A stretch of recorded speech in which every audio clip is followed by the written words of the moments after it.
Hello बच्चों, कैसे हैं आप लोग। मैं बलराम सिंह आप लोगों का इंडिया 24/7 में स्वागत कर रहा हूं, जहां मैं आप लोगों के लिए लेकर आ चुका हूं सन 2024 और 25 के न्यू बैच, जहां हम क्लास साइंस का चैप्टर 1 कंप्लीट कर चुके थे। हमारा वो सेकंड चैप्टर चल रहा था जिसका नाम है अम्ल, क्षार एवं लवण। ठीक है, तो इसके कुछ टॉपिक हमने डिफिनेशन मोस्ट डिफिनेशन पढ़ा दी थी। आज हम पढ़ाने वाले हैं बहुविकल्पीय प्रश्न। तो आप लोगों ने हमारे चैनल को लाइक और सब्सक्राइब नहीं किया है तो लाइक और सब्सक्राइब कीजिएगा। पिछले जो वीडियो हैं आप उन्हें ध्यानपूर्वक देखिए। चलिए स्टार्ट करते हैं।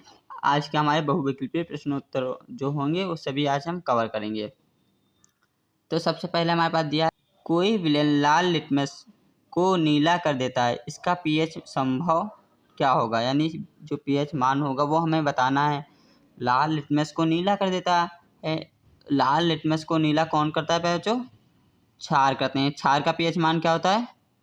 10 होता है। क्या होता है? 10 होता है। ठीक है, इसी प्रकार हमारे पास दिया है, सल्फर डाइऑक्साइड का जली विलयन होता है। जो सल्फर डाइऑक्साइड का जली विलयन पूछा हमसे, सल्फर डाइऑक्साइड कैसा होता है? अम्लीय होता है। तो ये कैसा पीएच मान होगा? यानी जली विलयन में कैसा होगा? अम्लीय होगा। ठीक है, इसी पर हमने कहा है, अगला क्वेश्चन है हमारे पास क्वेश्चन नंबर 3। अपचयन का उपचार करने के लिए निम्न में से किस औषधि का उपयोग किया जाता है? जो अपचय होते हैं इनका उपचार करने के लिए किस औषधि का यूज किया जाता है? तो इसका सही उत्तर हो जाएगा एंटीडेस्ट, यानी प्रति अम्ल का।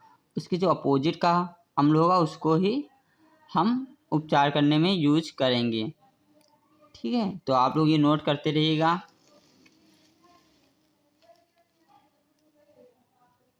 आगे हमारे पास दिया है, क्षारीय विलयन यानी का पीएच मान होता है। जो क्षारीय विलयन होता है उसका पीएच मान कितना होता है? 0 होता है, 7 होता है, 7 से कम होता है या 7 से अधिक। तो हमने अभी बताया, तो अगर 7 के ऊपर वो क्या होगा हमारे पास? क्षारीय विलयन होगा। और 7 से नीचे है तो क्या होगा? अम्लीय होगा। ठीक है, आगे हमारे पास है क्वेश्चन नंबर 5। दांत के इनेमल में कैल्शियम फास्फोरस होता है, इसकी प्रकृति क्या है? यानी जो हमारे दांतों में कैल्शियम फास्फोरस होता है वो अम्लीय होता है कि क्षारीय, इसको हमें बताना है। तो कैसा होता है बच्चों? वो क्षारीय होता है। कैसा होता है? क्षारीय प्रकृति का होता है। ठीक है, तो क्वेश्चन नंबर हमारे पास 6 दिया है, पाचन के दौरान उत्पन्न जठर रस की पीएच होता है। यानी जो हमारे पाचन के दौरान जो जठर रस निकलता है जिसमें भोजन संकर बाहर मिल जाता है, वो हमारे उसका पीएच मान हमें बताना है। तो उसका पीएच मान क्या होता है प्यारे बच्चों? उसका पीएच मान होता है 7 से कम। यानी 7 से कम है तो हमारे पास क्या होगा? अम्लीय होगा। वो कैसा होगा पीएच मान? अम्लीय होगा। ठीक है, 7 से कम होगा। आगे रहा है, शुद्ध जल का पीएच मान क्या होता है? तो आप लोग इसे जरूर याद कर लीजिए, कई पेपर में पूछा जा चुका है। तो आप लोगों के लिए वेरी इंपॉर्टेंट है। तो जल का पीएच मान क्या होता है? 7। क्या होता है? 7 होता है। ठीक है, तो आप लोग नोट कर लीजिए। H2SO4 के जलीय विलयन का पीएच मान, जो सल्फ्यूरिक अम्ल होता है H2SO4, इसका पीएच मान पूछा है। तो H2SO4 हमारे पास क्या होता है? अम्लीय होता है। तो अम्लीय का पीएच मान क्या होता है? 7 से हमेशा कम ही होता है। तो ये क्या हो जाएगा? 7 से कम होगा। आगे क्वेश्चन नंबर 9, प्रबल अम्ल के जलीय विलयन में किसका अधिक्य होता है? यानी कौन अधिक होता है? किसका अधिक्य होता है? तो कौन अधिक घुलेगा? वो धन आयनों का होगा। किसका होगा? धन आयनों का होगा। ठीक, तो आप लोग इसे नोट कर लीजिएगा। आगे कहा हमारे पास है, जल को रहित बनाने के लिए उपयोग किया जाता है। जो जीवाणु होते हैं उनको यानी उनको नष्ट करने के लिए किसका उपयोग किया जाता है जिससे इसमें जीवाणु ना उत्पन्न हो? धवन सोडा का, बेकिंग पाउडर का, फिरकरी का या व्यंजक चूर्ण का। तो हमने कल आप लोगों को बताया था, जो जीवाणु होते हैं उनको नष्ट करने के लिए जल से किसका यूज किया जाता है? व्यंजक चूर्ण का यूज किया जाता है। किसका यूज किया जाता है? व्यंजक चूर्ण का। ठीक है,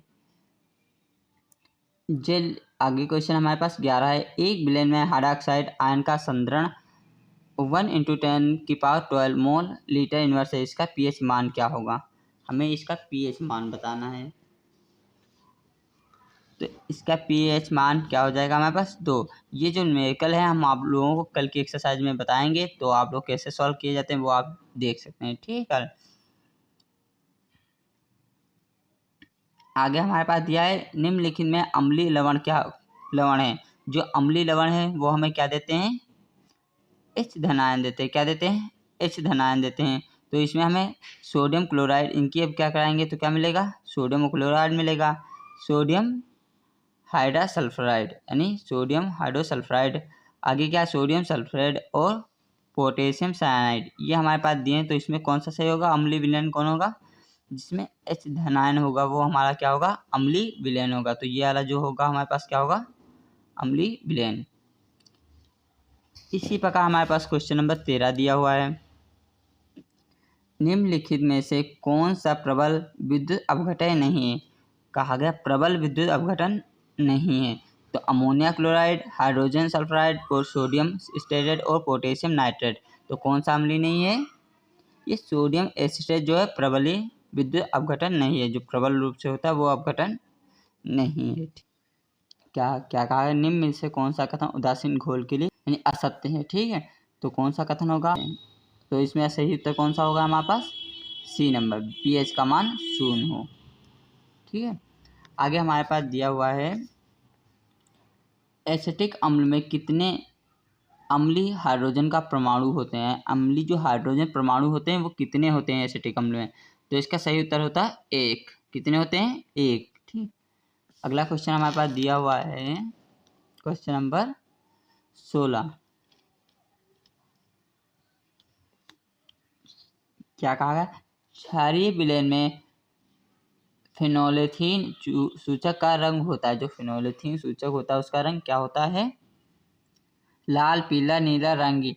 तो फिनोलेथीन का रंग होता है लाल। कैसा होता है, लाल। तो आप लोग इसे नोट कर लीजिएगा। एक विलयन में हाइड्रोजन आयन का संदरण 1×10⁷ मोल लीटर है। तो pH मान कितना होगा, तो pH मान देखो -7 ऊपर लगा तो मान कितना हो जाएगा, 7 हो जाएगा। ठीक, तो इसका सही उत्तर हो जाएगा बी। सोडियम कार्बोनेट के जलीय विलयन में कार्बन डाइऑक्साइड गैस अधिकता से प्रवाहित करने पर प्राप्त होता है। यानी जो सोडियम कार्बोनेट है उसमें हम कार्बन डाइऑक्साइड गैस प्रवाहित करेंगे तो क्या मिलेगा, सोडियम हाइड्रो कार्बोनेट। क्या मिलेगा, सोडियम हाइड्रो कार्बोनेट प्राप्त होगा, यानी NHCO3 ये हमें प्राप्त होगा। अम्लीय विलयन का pH मान क्या होता है, तो इसका pH मान हमने अभी बताया था क्या होता है, अम्लीय विलयन का 7 से कम होता है। ठीक, तो आप लोग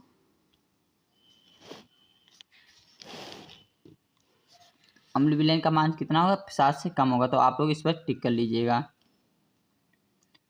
आगे हमसे कहा गया है सल्फ्यूरिक अम्ल में अम्लीय हाइड्रोजन परमाणु की संख्या होती है। जो सल्फ्यूरिक अम्ल होता है उसमें अम्लीय जो हाइड्रोजन परमाणु है यानी हाइड्रोजन की संख्या कितनी होती है, 2। आपने फार्मूला पढ़ा होगा सल्फ्यूरिक अम्ल का H2SO4। तो इसमें हाइड्रोजन कितने हैं, 2 होते हैं। यही हाइड्रोजन की परमाणु की संख्या पूछा तो वो कितनी होगी, 2। आगे हमसे कहा है निम्नलिखित दुर्बल अम्ल कौन सा। इसमें हमें पहचान कर लिखना दुर्बल कौन है, HCl, HCN, HNO3, H2SO4। तो दुर्बल कौन सा होगा, HCN जो होगा जल्दी टूट जाएगा इसलिए दुर्बल होगा। आगे क्वेश्चन हमारे एक विलयन का pH मान 5 है तो यह कितने विलय है। अगर किसी विलयन का pH मान 5 है तो वो कौन सा विलय होगा, अम्ल होगा या क्षार होगा, उदासीन होगा या इनमें से कोई नहीं। तो हमने आप लोगों को बताया था अगर 7 से नीचे यानी कम है तो वो कैसा होगा, अम्लीय होगा। कैसा होगा, अम्लीय। अगर 7 से अधिक है तो क्षारीय होगा। ठीक है, तो सोडियम कार्बोनेट का जलीय विलयन होता है। जो सोडियम कार्बोनेट होता है उसका जलीय विलयन कैसा होता है, क्षारीय होता है। सोडियम कार्बोनेट का जलीय विलयन कैसा होता है, क्षारीय होता है। किसी विलयन का pH मान 7 है या विलय होगा, अभी हमने बताया इसी प्रकार का। तो इसका 7 है तो pH मान कैसा होगा, उदासीन होगा। कैसा होगा, उदासीन होगा। व्यंजक चूर्ण पर तंतु सल्फ्यूरिक अम्ल की अभिक्रिया से गैस निकलती है। जो सल्फ्यूरिक अम्ल होगा और व्यंजक चूर्ण की जब अभिक्रिया कराएंगे तो कौन सी गैस निकलेगी, तो हमें ये बताना है। तो इसमें से हमारी गैस कौन सी निकलती है, क्लोरीन गैस निकलती है। कौन सी निकलती है, क्लोरीन गैस। इसी का क्वेश्चन अगला है जल को जीवाणु रहित बनाने के लिए प्रयोग पदार्थ हैं। यानी अभी हमने पढ़ा था जल को जीवाणु रहित बनाने के लिए कौन सा यूज किया जाता है, धवन सोडा या फिटकरी बेकिंग सोडा या विरंजक चूर्ण, तो हमने पढ़ा था विरंजक चूर्ण। ठीक है, यही इसका उत्तर हो जाएगा। इसके हम पहले भी यही क्वेश्चन लगभग पढ़ चुके हैं। आगे हमारे पास है धवन सोडा का रासायनिक सूत्र। जो धवन सोडा होता है उसका रासायनिक सूत्र क्या होगा, तो इसका रासायनिक सूत्र होगा N2CO3 10H2O, यानी सोडियम कार्बोनेट 10H2O। ठीक है, ये आप लोग इसे नोट कर लीजिएगा, पढ़ लीजिएगा, याद कर लीजिएगा, क्योंकि एग्जाम में आपके पूछा जाता है ये। ठीक है, ध्यान से। खाने के सोडा का रासायनिक सूत्र, जो खाने का सोडा होता है उसे हमें रासायनिक सूत्र बताना है। तो खाने का सोडा का क्या होता है, sodium carbonate, sodium hydrocarbonate, sodium chloride या अमोनिया क्लोराइड। तो इसका सही उत्तर हो जाएगा सोडियम हाइड्रोकार्बोनेट, यानी NaHCO3। ठीक है, तो आप लोग इसे नोट कर लीजिएगा।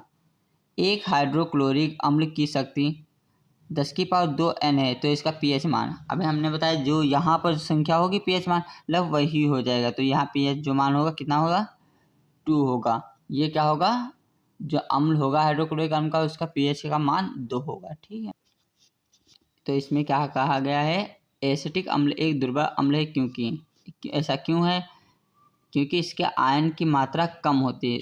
जो एसिटिक अम्ल होता है इसमें क्या होगा, जो आयन होंगे यानी आवेश जो होगा उसकी मात्रा कम होती है, इसलिए यह दुर्बल अम्ल होता है। अब किसी विलेन में pH मान 3 है, तो विलेन है, अगर pH मान 3 है तो उसका विलेन कैसा होगा, अम्लीय होगा, क्षारीय होगा। तो हमने अभी पढ़ा है, तो pH मान कितना होगा, अम्लीय होगा। क्षारक के साथ हल्दी का रंग होता है, जो हल्दी का रंग होता है क्षार के साथ कैसा हो जाता है, भूरा लाल हो जाता है। कैसा हो जाता है, भूरा और लाल। ठीक, आगे कहा है अम्लीय वर्षा के जल का संभावित pH मान। जो अम्लीय वर्षा होती है, तेजाब की वर्षा, उसका pH मान कितना होता है, 5.2। कितना होता है, 5.2। तो ये आज तक हमारे क्वेश्चन है टोटल, तो आप लोग इन्हें ध्यान से पढ़ लीजिएगा। तो आप लोगों ने हमारे चैनल को लाइक और सब्सक्राइब नहीं किया, लाइक और सब्सक्राइब कीजिए। पिछले जितने वीडियो हैं आप उन्हें देखिए। कल हम पढ़ेंगे अति लघु उत्तरीय प्रश्न, और इसके जो मोस्ट इंपॉर्टेंट न्यूमेरिकल होंगे वो सारे हम देखेंगे। ठीक है, थैंक यू।